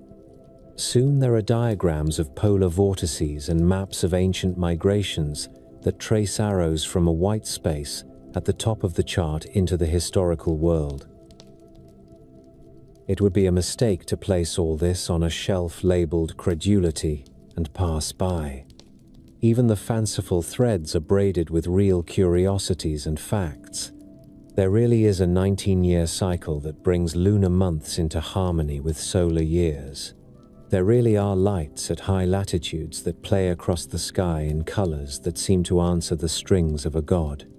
Magnetic compasses really do grow uncertain near the pole, and until scientists mapped the difference between the magnetic and geographic poles, the needles wandering could feel like an omen. The St. Elmo's fire that sailors watched on spars and lines in northern waters looked like a visitation. The aurora itself made sounds that some listeners swore they could hear. An honest account of the mythic North must admit that the Arctic gives strange gifts to anyone watching with patience. There were also learned projects that sought to place the earliest chapters of human culture in the North without recourse to angels or hidden cities. In 1903, Bal Gangadhar Tilak, an Indian scholar and political leader, published The Arctic Home in the Vedas, arguing that passages in ancient hymns preserved a memory of a homeland where dawns lasted for weeks and the sun rose only once a year. He was wrong in his main claims, but his book shows how easily the polar image can draw even precise philological minds into ambitious reconstructions. In Russia during the 20th century, a cluster of writers and scientists took up the polar homeland idea and framed it as a point of national pride, building a mythic geography that connected the Slavic past to the auroral north. Their work fed a popular hunger for meanings that lay beyond Marxist textbooks and scientific handbooks, a hunger that did not disappear when the empire fell. The slower, quieter disciplines also had their say. Archaeologists working around the Baltic and the North Sea traced networks of trade that long predated Rome. Amber traveled south. Bronze artifacts and iconography traveled north. In northern Europe, the so-called sun chariots and rock carvings show a preoccupation with the path of the sun that is as intense as anything found in Mediterranean lands. From these findings, a more modest picture emerges of how stories like Hyperborea might have germinated. Greek sailors and merchants encountered objects and tales that belonged to a world where daylight behaved differently and where the sun was a ritual partner in daily life. They carried those impressions home. Priests and poets then fitted the reports into a structure of meaning that had Apollo at its center. there need not have been a single city beyond the north wind sending gifts. There need only have been a centuries-long conversation across latitudes in which real objects like amber and chariots and the geometry of the sky served as common reference points. The occult revival turned that modest picture into something brighter and higher. It promised not only exchange but origin, not only contact but descent. It said that in the north there had once been a golden age whose light still shone in fragments around the world. For those tired of the cramped rooms of industrial cities and the anxieties of imperial rivalry, the picture of a white land under a constant sun had a therapeutic power. It offered an elsewhere where human beings had not yet fallen into pettiness. It also had a tempting political use. If one could persuade a public that their ancestors had ruled from a polar throne, one had leaned them toward a new pride. The next chapter of this story will show how that temptation was indulged with grim results. For our present purpose, it is enough to observe how a cluster of modern genres adopted Hyperborea and its neighbors. The scientific romance and early science fiction used the pole as a stage where lost civilizations might live on under domes of ice.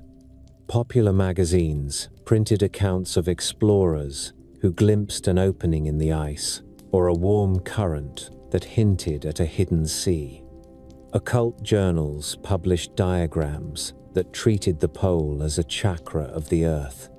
Even serious geographers, while rejecting the fantasies, sometimes kept the old names on their plates out of respect for tradition. The Hyperborean Ocean survived as a title in Latin on maps, published long after steam had given captains better ways to speak about water and wind. If you sit with a shelf that holds Warren and Blavatsky, Nansen and Andre, Toland and Rudbeck, you will hear in their pages the rhythm of a culture trying to reconcile wonder with measurement. The wonder is old. It is the Greek taste for a city where music never stops and the sun lingers in approval. The measurement is new. It is the chronometer and the theodolite and the camera with its stiff tripod on snow. Between them lies the long century when Hyperborea became a code for many things at once. A patriotic dream, a philosophical symbol, a religious myth, a marketing tool for lectures and expeditions, a password in the lodges where men read secret books, an insult hurled by skeptics at those they thought too credulous. The North held all of it, because the North seemed to belong to no one and to everyone. A careful narrator has to let these voices stand without forcing them into agreement. The modern imagination of the Arctic is not a single story. It is a field of competing hopes. Some of those hopes turn toward the innocent pleasures of tracing old words upon new maps. Some tilt toward the wish that the world still has corners where the miraculous can enter. And some are ready to bend a myth into a tool of power.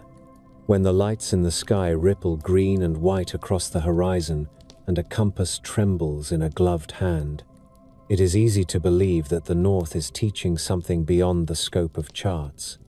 What it teaches depends on the listener. The room in Munich, where the Thule Society first met, was heavy with smoke and certainty.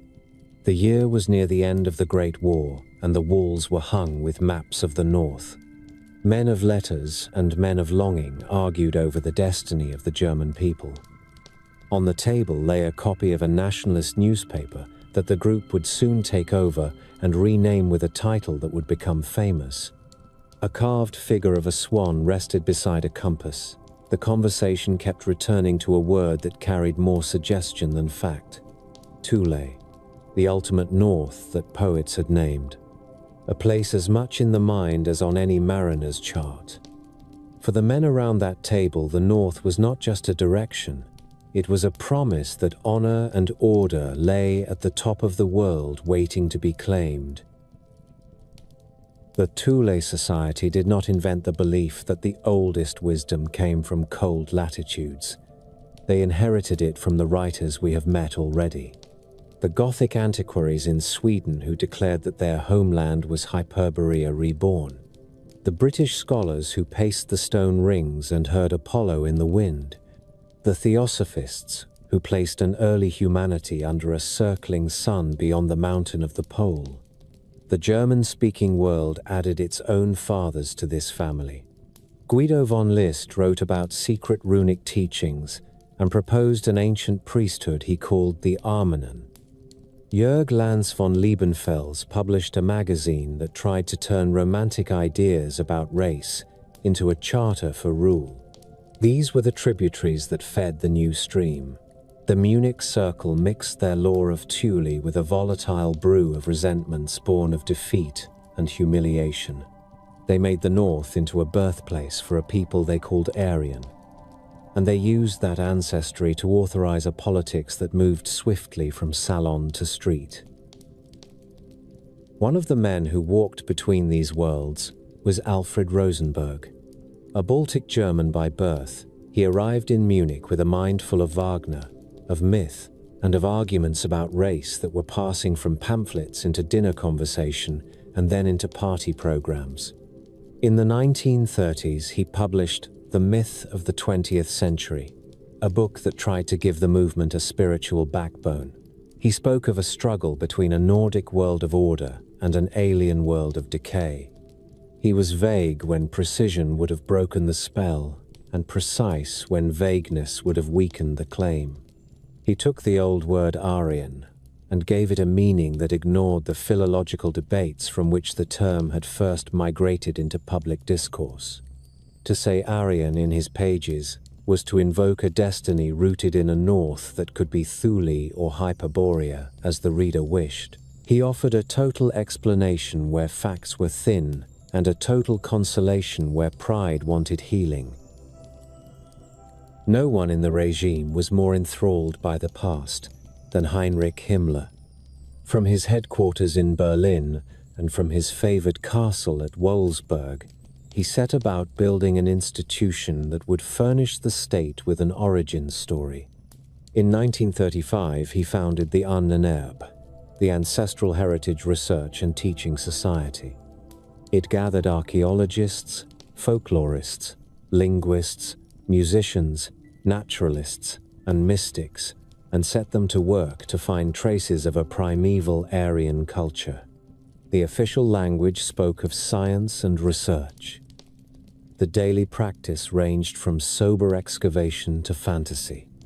Men like Hermann Wirth believed in a Paleolithic Arctic homeland and set about reading spirals on rocks as records of cosmic cycles. Gustav Kosinner, whose ideas had taken hold in German archaeology before the regime came to power, offered a method that treated artifacts as ethnic signatures. He drew maps that showed where Germanic folk had once lived, and through those maps provided a scholarly gloss to arguments for expansion. The Ahnenerbe collected both kinds of scholar, the one who dug post holes and sifted ash with care, and the one who drew vast arrows from a supposed cradle near the pole down into Europe and Asia and declared that a noble people had once ruled the middle of the world. Welsberg was Himmler's chosen shrine. The castle stood above the Alme Valley in Westphalia and became a school and a theatre for rituals, the order invented to marry the present to a heroic prehistory. In the north tower of the castle, a circular chamber was refitted with dark stone and a 12-spoked design set into the floor. In later years, people would call this symbol the Black Sun and assign to it meanings that would have surprised some of its makers. What matters in our story is that the order gave itself a polar geometry in stone. The hall was a compass without directions, a stage for ceremonies that said more by arrangement than by words. Around the castle and in the offices of the Ahnenerbe, the language of research sat beside runes carved into furniture and rings shaped as if they were relics dug from a barrow. It was an attempt to make myth into a daily environment. The search for proof ranged far. In 1938 and 1939, the Ahnenerbe organized an expedition to Tibet under the leadership of Ernst Schaefer, a hunter and naturalist who had already traveled in the region. He was accompanied by anthropologists who took measurements of skulls and faces, by photographers, and by men who hoped to bring back texts and images that could be read as traces of an ancient migration from the north. The team met the regent of Tibet. They collected plants and animals, and they shipped crates of material back to Berlin. The science of the expedition has to be read with care, because it was bent toward a conclusion that had been supplied in advance. The photographs of monasteries and valleys are beautiful.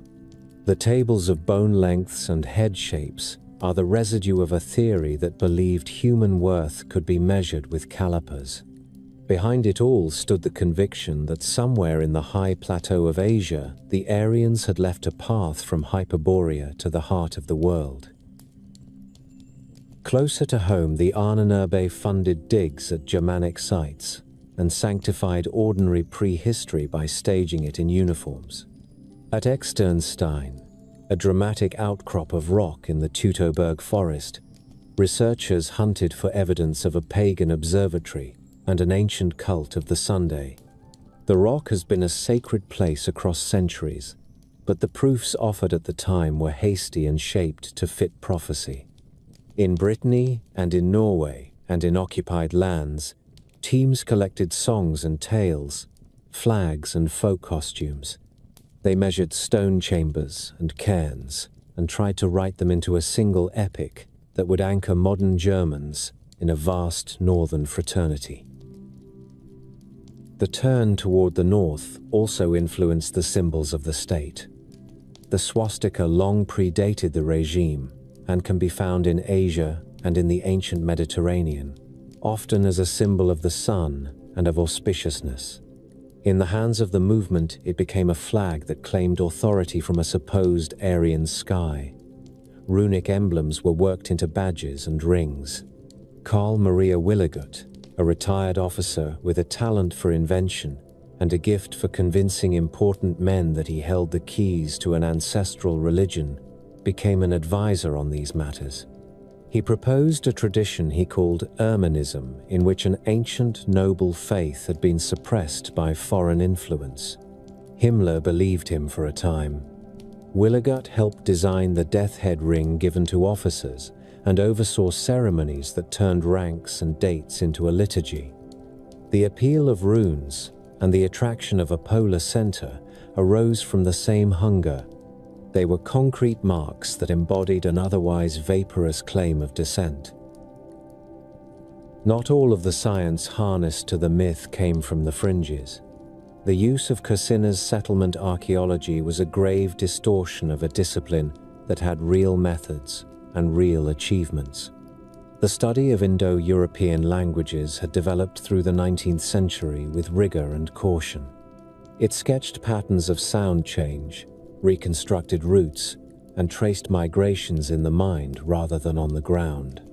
The regime borrowed the name Indo-European and the older name Aryan and merged them with a hierarchy of worth that had nothing to do with grammar or verbs. Scholars who resisted found their funding cut and their posts at risk. Scholars who cooperated found their lectures crowded and their names on posters. The Hyperborean image hovered above them like a faded watercolor. It provided a mood in which assertions felt natural so long as they pointed north. There was also a cosmology that found favor among the faithful. The world ice theory proposed by the engineer Hans Herbiger and the astronomer Philip Forth declared that ice was the primary substance of the cosmos and that the history of the Earth was a series of encounters with frozen bodies that produced floods and extinctions. It sounded like science to ears that were trained to love hardness and struggle. It supplied a cataclysm by which a polar homeland could have been broken and sunk. Some among the leadership found it immensely appealing. Others shrugged and let it pass. What matters is that an idea that linked human destiny to a harsh and whitening universe felt at home in a movement that praised winter and wanted to be seen as the corrective to the softening of modern life. In the same years, a wave of speculative archaeology washed across the Atlantic. Edmund Kiss, an architect turned writer, visited the Andean site of Tiwanaku and declared it the work of a northern master race who had seeded civilization before a disaster. He returned to Germany and wrote novels that packaged his interpretations in scenes of adventure. Otto Rahn, a young scholar fascinated by the medieval story of the Holy Grail, convinced patrons that the treasure might be found in the caves and castles of the Languedoc. He joined the order and searched under the ruins of Montségur, where a garrison of Cathars had fallen to a Crusader army. His life ended in the mountains of Tyrol in the spring of 1939. The stories around him grew taller after his death. In both men, one can see the way a myth can take otherwise modest fields of interest and inflate them to the size of a national romance. The fascination with the pole reached southward as well. In 1938, the ship Schwabenland sailed from Hamburg for the Antarctic, with a team of pilots and surveyors who spent weeks flying over the coast of Queen Maud Land, dropping metal darts stamped with the national emblem to mark a claim. They called the region Neuschwabenland. They took photographs and brought home films that show an air of triumph among mountains that look like teeth. They did not build a base. The expedition was part publicity, part science, and part theater. It told an audience at home that even at the cold end of the earth, the nation could carve a name into the map. After the war, a legend would grow that a secret refuge had been built there, a legend with no evidence to sustain it, but with an afterlife guaranteed by the magnetic pull of the idea that the polar world hides a last chapter. The appropriation of the North carried an ethical charge that touched people far from lecture halls and mountain castles. The claim that a superior people had a rightful home in the zones of long sun and long night became a justification for pushing borders eastward into lands presented as empty of legitimate owners. The language of settlement archaeology slipped easily into the language of settlement policy. The word homeland was used to bless expropriation. In school textbooks, children learned that their ancestors had walked out of a radiant north and that it was noble to walk back into it with flags unfurled. The promise of Hyperborea became an instrument for conquest. There were voices that cautioned against this intoxication. Some academics insisted that the past be handled with the same care, whether it flattered the regime or not. They measured carefully and published cautiously, and suffered for both. Others withdrew and waited. Many were carried along. Museums mounted exhibitions that walked patrons from an imagined polar dawn through runic inscriptions and into a present that declared itself the air. It is difficult to read those programs now without feeling how skillfully the curators blurred the boundary between what had been found in the earth and what had been written on banners. If one steps for a moment away from the institutions and into the texture of the time, there are scenes that capture the mood. In a lecture hall in Berlin, a professor points to a slide of a Bronze Age wagon sun from the north and tells his audience that they are looking at the earliest emblem of their people. In a snowfield near the Baltic coast, a team of young scholars rubs a stone with chalk to bring out carvings of ships and spirals, and a photographer frames the shot so that the shadow of a soldier's helmet falls across the lines. In the round chamber at Wellsburg, 12 candles set into the ground, burn without smoke, and throw a warm light on faces, intent on an oath that pretends to be thousands of years old. These images are not proof of Hyperborea. They are proof of how thoroughly a desire for a polar origin can saturate the daily work of a country. The legend did not exist in a vacuum. It spoke to other legends and borrowed from them. The story of Atlantis entered the circle again through writers who did not care that Plato had set it beyond the pillars of Heracles far to the west. If there had been a primeval island of wisdom before the floods, then why should it not have shone from the north as well? The opera stage gave the movement a soundtrack in which mountains and forests and ice all became symbols of purity. The cinema gave it moving images in which young men and women looked at the sky and saw a northern star lined up with a future that had been planned for them. By the time the war came and the machine of the state demanded total attention, the grand projects of the Ahnenerbe shrank to minor departments that still tried to publish but could not compete with the noise of the fronts. The castle at Wellsburg continued to host ceremonies. The order closed ranks as the world closed in. The myth that had promised a resurrection from the cold had done its work. It had offered a sense of sanctity to a politics that was otherwise concerned with power and fear. It had filled halls and fields with a feeling that history was a return rather than an invention. When the armies of the Allies moved through Germany in the closing months of the war, they found cupboards full of books and studios full of casts of bones and shelves of folk songs recorded on soft discs. They found file drawers with photographs of stones at Externstein and of skulls measured in Tibet, and of men in coats standing on a deck as the ice of the Southern Ocean threw up spindrift. They found the round room in the North Tower in a castle on a hill. These were not trophies of discovery.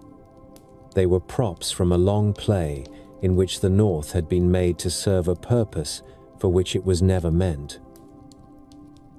At the heart of the Hyperborean appropriation lies a simple reversal. The Greeks had made the North a mirror in which they saw order and music. The movement in Germany made the North into a warrant. In the first case, the mirror humbled. In the second, the warrant licensed. That is why this chapter matters. It shows how a myth that began as a hymn to a god of balance can be twisted into a brief for domination. It also explains why the legend did not die with the fall of the regime. The story that there is a land beyond the north wind where the first people learned truth is too old and too alluring to be buried by a single catastrophe. It survives, and in some places it is wielded again to draw lines across maps and minds. Night at Wilsberg falls early in winter. The valley darkens and the wind climbs from the river. In the tower, a single light can be seen through a narrow window. Inside, the stone floor is cool, and the design set into it catches shadows as if they were spokes on a wheel. A man stands at the edge of the circle and looks north without seeing anything but a wall. He holds a book that tells him that the beginning lies under a sky where the sun does not set. He imagines he can hear a distant hymn. He does not hear the sound of snow sliding from a branch outside the window. The room holds its breath and then lets it go. The column of air above the Arctic shifts with a quiet that is almost theatrical. In summer, the sun loops the horizon and never slips away. In winter, the daylight withdraws and leaves a long blue hour that can last for weeks. Human bodies remember these rhythms. So do stories. This chapter follows the investigators who brought the tools of science to the old rumor of a north beyond the north wind. They came with augers and boats, with notebooks and carbon dates, and later with sequencers and satellite maps. They did not go looking for Hyperborea. But in testing the ice and the bones and the roots of trade, they drew a world in which pieces of that old legend looked less like fantasy and more like the sorts of memories that travel far and alter their shape in the mouths of priests and poets. Begin with climate, since all human stories begin there whether we notice it or not. At the end of the last ice age, the great northern sheets melted back and left a scoured landscape that slowly greened. between 8,000 and 5,000 years before the present, during what geologists call the Holocene thermal maximum, the Arctic was warmer than it is now. The tree line reached farther north. Tundra gave way in places to shrubs and stands of birch. Rivers came alive with fish and waterfowl. Reindeer carved lines along the hills. People followed. Across Fennoscandia and the White Sea, along the shores of the Barents and the Kara, into the basins of the Ob and the Yenisei, there was a long congregation of hunters and fishers who learned the moods of a land that had been under ice for thousands of years. They watched the sky for the return of the Sunday. They watched the sea ice break and the first birds come low across the water. They learned when the salmon would run and when the reindeer would begin their southward moves. What mattered for the myth is that life in the far north could be sweet for a season measured in centuries. A tale told by a trader who had once reached a river where summer never truly closed could, in careful hands, become a picture of a perpetual spring guarded by mountains from the worst of the wind. The Greek poets spoke of a land of long day. They could not have known the word Arctic, but they understood that somewhere the sun behaves in ways that do not match the Aegean.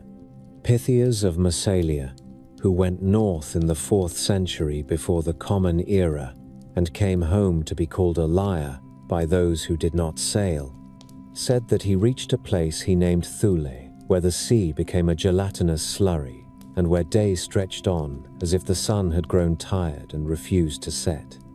In time, others confirmed the phenomenon. In the far north, the sun circles and refuses the horizon in summer. In the depths of winter, the night is long, and the aurora makes silent music that feels like a sign from a god. It takes little imagination to hear in this a foundation for cult and hymn. To say that Apollo loved a people who lived where the sun lingers is to clothe an honest report in a garment a Greek audience would recognize. Climate does more than set the length of day. It shapes the map of migration. When the glaciers shrank, corridors opened and closed. The Scandinavian peninsula became a cul-de-sac and then a bridge. The Baltic filled with cold water and then dammed rivers as an inland sea. Archaeologists reading the shoreline like a clock have learned to date ancient sites by their distance from where the water once stood. The communities who left their flint on those ridges and their fish bones by those hearths had lives close enough to the sky that a 19-year cycle would have mattered. That cycle is the device by which lunar months are brought back into step with solar years. A reconciliation that allows a priest to predict eclipses and a farmer to plan a feast that will meet the sun at the proper door. When Diodorus Siculus preserved a sentence about a Hyperborean festival kept to a 19-year round, he preserved at least the scent of a real astronomy. The same rhythm can be seen in quarries and on stone, from the alignments that catch the solstice light at Callanish and Stonehenge to the gold hats of Bronze Age Germany, incised with patterns many understand as calendrical tallies. Far to the north in Denmark, a small bronze disc drawn by a horse, the Trundholm Sun Chariot, shows a people who staged the path of the sun in miniature. None of this binds a Greek rumor to a single island. It does show a continent where the sun was both a clock and a god. Follow the trade that tied the north to the south. Amber washed up on Baltic beaches after storms like lumps of light. Mycenaean graves in Greece hold strings of amber beads that must have traveled hundreds of miles by hand to reach the Aegean. The amber itself holds as if in honey the memory of the pine forests where it began. Greek craftsmen prized it for its glow and for the small tricks it could play with chaff when rubbed. The word for it, electron, would later be given to a property of matter that philosophers of the 19th century chased with wires and coils. For our purposes, the importance is simpler. If men from the south touched the amber, and learned that it came from the far cold shores. And if they heard that those shores knew long sunlight and birds in endless flocks, then a myth like Hyperborea begins to look like a tapestry woven from real threads brought by trade. Amber was not the only traveler. Tin moved along Atlantic routes from Cornwall to the Mediterranean to make bronze. Glass beads from the Levant have turned up in graves in the north. Scandinavian rock carvings show boats with high prows and lines of oars that look like cousins to ships painted on Aegean walls. To the east, in the Eurasian steppe, wheeled wagons carrying families and herds rolled between rivers on grass seas as wide as the imagination. These steppe peoples shared languages that scholars later gathered into the family called Indo-European.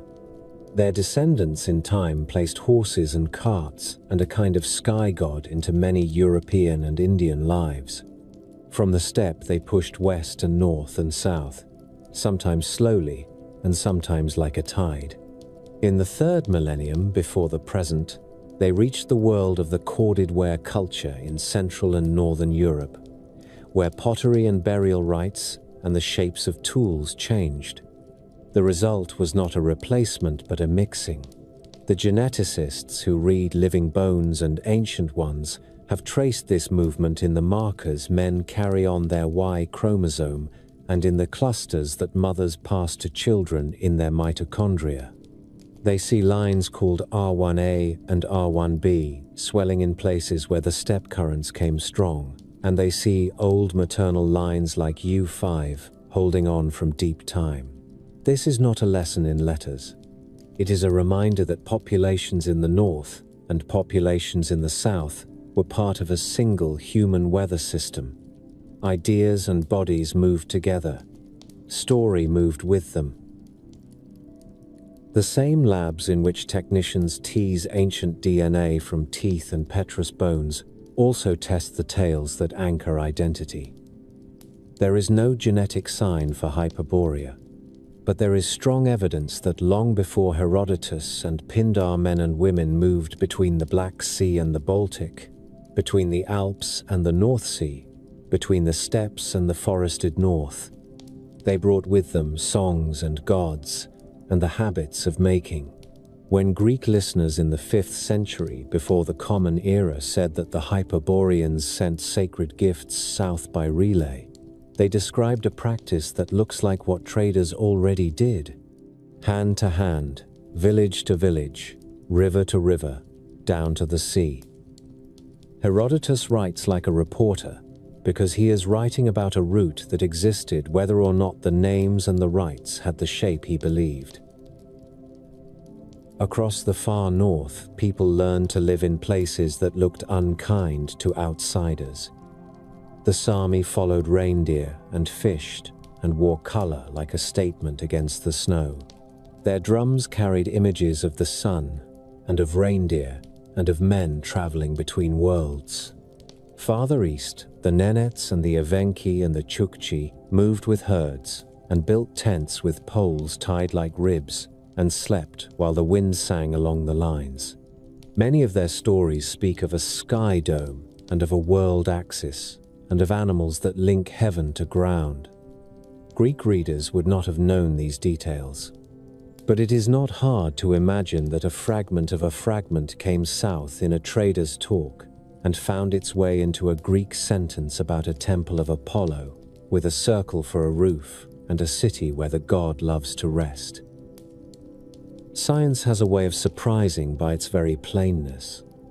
The core taken from a lake bed comes up dark with the pollen of ages. Count the grains and you can tell when birch gave way to pine and when grass overtook both. The tree rings in an ancient trunk cut from a bog can tell you when summers were long and when they were dry. A barrow yields a skeleton with teeth worn by a diet of grains or of meat, and a chemist can search those teeth for the isotopes that tell where the person grew up. In a few cases, we can say that this body in this grave spent childhood in a different landscape than the one in which he died. People moved. They married into families on other coasts. They had children who learned a new language at their mother's fire. Every such life made a small bridge. Across enough lives, the bridges form a road. Astronomy has its own bridges, made not of blood but of light. The 19-year Metonic cycle appears again and again wherever people kept one eye on the moon and one on the year. It is there in Babylon. It is there in Greece. It is present in the logic of stone circles that count sunrises and pair them with the comings of the full moon. It is present in the calendars that shepherds and fishermen kept in their heads. When a Greek writer says that a northern people kept festivals on a 19-year round, he is not revealing a secret only a traveler could know. But he is not wrong to imagine that a city which loved the sun and honored the God who carries light would keep its ceremonies by a cycle that makes heaven predictable. There is a second astronomical lesson that matters for the old legend, and it is a thing any person who has slept under northern skies knows without charts. When the sun lingers and the night refuses to fall, the idea of a place where the God lives feels less like a metaphor and more like a report. To call such a place blessed does not require a theory. It requires only a person who has worked through a hard winter further south and who has then stood on a ridge near the Arctic Circle in July and looked at a horizon that refuses to give up the day. A long light can feel like mercy. A city might build itself around a long light the way a desert people build themselves around a spring.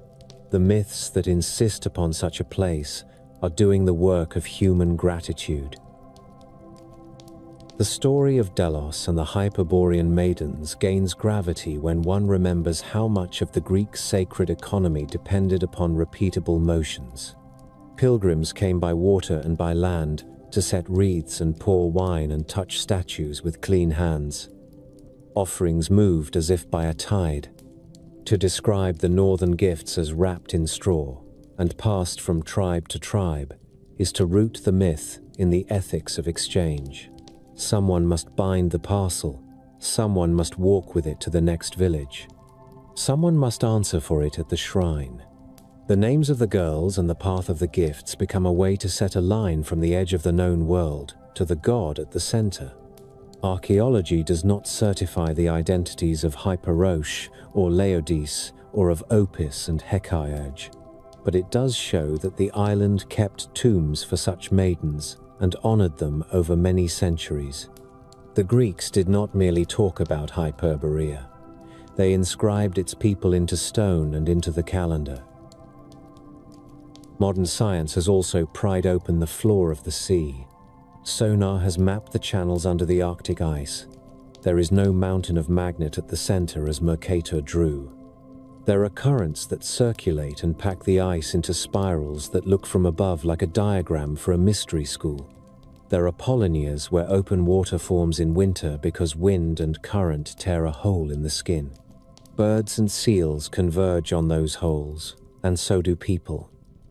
Camp beside them and you can live where otherwise you would starve. In a landscape so made, it is easy to see how a temple might be imagined in a city of ice, because that circle of open water is a door and a promise. Not all myths are born from ignorance. Some are born from gratitude, expressed in whatever forms a people have at hand. The first time the word Hyperborea appears in a pulp magazine, it is not a scholar but a fabulist who brings it forward. In the early 1930s, the California poet and sculptor Clark Ashton Smith wrote a sequence of tales set in a prehistoric polar land he called Hyperborea. He imagined a capital named Comorium, half swallowed by jungle and frost, and a squat and ancient god, Tsathoggua, whose temples squatted at the edge of reason. In those pages, the North is not an Eden of order, but an antique wilderness where sorcery and glaciers meet. Smith had read widely in classical lore and modern occultism, and he carried both into his stories. He did not pretend to write ethnography. He answered an older invitation. one issued by Greek poets when they first said that beyond the north wind there was another way to live. Smith's Hyperborea entered the bloodstream of modern fantasy and passed from magazine pages into the larger pool of shared myth. H.P. Lovecraft, a friend of Smith and an architect of a wider fictional cosmos, preferred Antarctica as the site of his most elaborate northern dream. In At the Mountains of Madness, he described a city of the elder things carved in stone under an unbroken cold sky, a ruin that suggested that the oldest intelligences on this world had loved geometry and hated chaos. The tale is Antarctic, but a reader can hear in it the old lure of a polar center and the suspicion that the oldest stories must be preserved in a place the sun forgets. Elsewhere, Lovecraft wrote of a land called Lomar, under the light of a northern star, a dream place with long winter night. The modern imagination of the poles owes as much to these pulp pages as to any sober map. They made the ice a stage where antiquity could speak. Robert E. Howard brought the word back to something closer to its Greek cadence, even as he set it in a world of his own devising. In his plan for the prehistory of the Conan tales, he sketched an era he named the Hyperborean Age, and within it a northern nation called Hyperborea. Howard's Hyperboreans were cold-eyed and hard, a people of towers and sorcery who lived north of Cimmeria. The spelling wandered, and the distances were elastic by design, but the role is familiar. The name Hyperborea signals to the reader that this kingdom belongs to the far end of the map, that it is old, and that its winters are a form of character. When the Conan stories were adapted in comics and later in film and games, the word traveled again. It now sits on maps in box sets and online wikis, a label that began as a Greek wish and became a proper noun in a million imaginations. The traffic did not stop with fiction. In the decades after the war, esoteric groups reclaimed the polar image and gave it new forms. The writings of René Guénon and Julius Evola, which had praised a polar origin as a symbol of metaphysical stability and regal tradition, found readers who were less interested in scholarship than in initiation. Lodge rituals and small print runs gave Hyperborea a new home in city apartments, far from the sea. The old image of a world axis and a center became diagrams drawn on blackboards in rented rooms. There is a caution here that belongs in any honest history. The same word that inspires fantasy can be used to license grand spiritual claims for which there is no ground beyond conviction. Hyperborea was always a mirror. In the 20th century, the mirror was moved into smaller spaces, where it reflected private longings as easily as national ones. In Russia, where latitude itself seems to press culture toward the aurora, the term began to do political work again, although in different vocabulary than before. Writers associated with a current, often labeled Eurasianist, used the idea of a polar or Arctic origin as a poetic shorthand for a civilizational destiny that looked north and east rather than west. They spoke of a Hyperborean inheritance in contrast to an Atlantic one, of a tradition grounded in land and ice rather than in the trade winds of the outer seas. Some of this is explicit argument, some only coloration. The older uses of the term Thule and Hyperborea give these modern speeches a resonance that is out of scale with their factual content. The words promise, age, and necessity. They flatter listeners by suggesting that their map is older than their neighbors. The historian's task is to hear the promise and name it for what it is. Meanwhile, popular culture continued to turn the North into a playground where old motifs could be tested. Tabletop role-playing games gave Hyperborea a second youth. One widely admired game world built in the tradition of swords and sorcery carries the very name Hyperborea. and invites players to wander among snowbound ruins and stone circles, while remembering that somewhere in the past, a golden light fell differently than it does now. Fantasy novels set kingdoms beneath a midnight Sunday. Computer games with sprawling maps draw a band of icy hexes at the top of the world and sprinkle them with ruins named for a myth whose pedigree runs from Pindar to pulp. The traffic is not trivial. Children who first met Hyperborea in a rulebook grow up to find the word in a Greek ode. The bridge goes both ways. Artists, too, have found a language in the contrast between cold light and old story.